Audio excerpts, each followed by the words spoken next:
লোকসভার আগে ঘর ওয়াপসি, বড় ধাক্কা বিজেপির, দল ছেড়ে কংগ্রেসের যোগ ডাপুরের সাংসদের। লোকসভা নির্বাচনের আগেই বড় ধাক্কা বিজেপির, দল ছাড়লেন হেভিওয়েট বিজেপি সাংসদ। দল থেকে ইস্তফা ঘোষণার মাত্র কয়েক ঘন্টার ব্যবধানে হিসারের বিজেপি সাংসদ বিজেন্দ্র সিং কংগ্রেসে যোগ দিয়েছেন। তিনি সোশ্যাল মিডিয়া পোস্টে বিজেপি থেকে পদত্যাগের কথা জানিয়েছিলেন।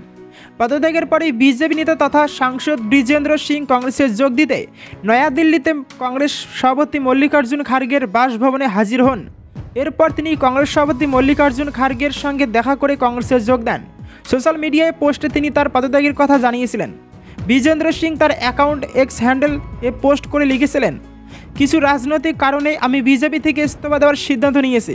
আমি বিজেপির সর্বভারতীয় সভাপতি জেপি নাড্ডা, প্রধানমন্ত্রী নরেন্দ্র মোদীজি এবং স্বরাষ্ট্রমন্ত্রী অমিত শাহকে ধন্যবাদ জানাই আমাকে হিসার থেকে লোকসভার সাংসদ করে জনগণের সেবা করার সুযোগ দেওয়ার জন্য।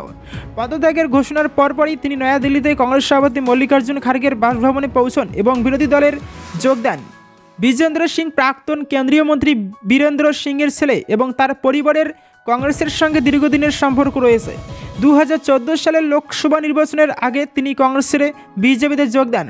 2019 সালের লোকসভা নির্বাচনে তিনি হিসার থেকে দুষ্যন্ত চৌতালা এবং ভব্য বিশয়ঙ্গে পরাজিত করে জিতেছিলেন। তিনি প্রাক্তন আমলা এবং ডাপুটে কৃষক নেতা ছোটু রামের নাতি। তার বাবা বীরেন্দ্র সিং কেন্দ্রীয় মন্ত্রী ছিলেন এবং তার মা প্রেমলতা সিং উচানা বিধানসভা আসনের প্রতিনিধিত্ব করেছিলেন। বিজেন্দ্র সিং একজন প্রাক্তন আইএএস অফিসার।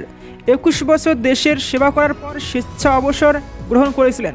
1998 সালে তিনি সিভিল সার্ভিস পরীক্ষায় 9ম স্থান অর্জন করেন।